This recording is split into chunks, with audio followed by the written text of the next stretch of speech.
2 દિવસ પહેલા ગુજરાત વિધાનસભાની અંદર ગુજરાત સરકાર દ્વારા દરેક સમાજના કલાકારોને સન્માન કરેલ અને વિધાનસભા નિહાળવાનો મોકો આવેલ, પરંતુ ઠાકોર સમાજની બિલકુલ બાદબાકી કરવામાં આવેલ. ઠાકોર સમાજના એક પણ કલાકારને બોલાવેલ નહીં, તેમનું સન્માન કરેલ નહીં કે તેમને આમંત્રણ આપેલ નહીં. ઠાકોર સમાજની સાથે સાથે સંપૂર્ણ આખો ક્ષત્રિય સમાજનું અપમાન કરેલ છે સરકારે.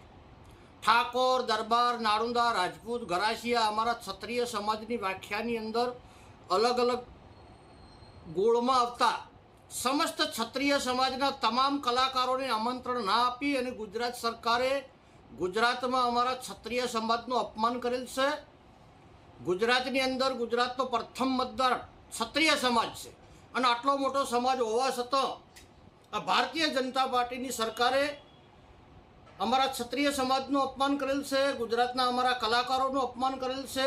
આગામી સમયની અંદર ઉત્તર ગુજરાતની અંદર સમગ્ર ઉત્તર ગુજરાતનો ક્ષત્રિય સમાજ મળી અને અમે તમામ કલાકારોનું સન્માન કરીશું અને જ્યાં સુધી ગુજરાત સરકાર સમસ્ત ગુજરાતના ક્ષત્રિય સમાજની માફી ના માગે ત્યાં સુધી અમારા કોઈ પણ કલાકાર તેમના કાર્યક્રમમાં ઉપસ્થિત રહેશે નહીં અને આખો ક્ષત્રિય સમાજ રણનીતિ નક્કી કરી અને ગુજરાત સરકાર જો ક્ષત્રિય સમાજની માફી નહીં માગે તો આવનારા સમયની અંદર અમે ભયંકર રણનીતિ નક્કી કરીશું અને સરકારને તેના વિરોધમાં જડબાતોડ જવાબ આપીશું.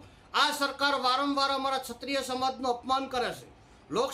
લોકસભા ટાઈમે ક્ષત્રિય સમાજનું અપમાન કર્યું, વિધાનસભામાં અપમાન કર્યું અને ફરીવાર અમારા કલાકારોને ના બોલાવી અને ગુજરાત સરકારે આ ક્ષત્રિય સમાજનું અપમાન કરેલ છે. એટલે ટૂંક સમયની અંદર સમસ્ત ક્ષત્રિય સમાજ મળી અને ભાવિ રણનીતિ અમે નક્કી કરીશું. સૌને જય જય ગરવી ગુજરાત.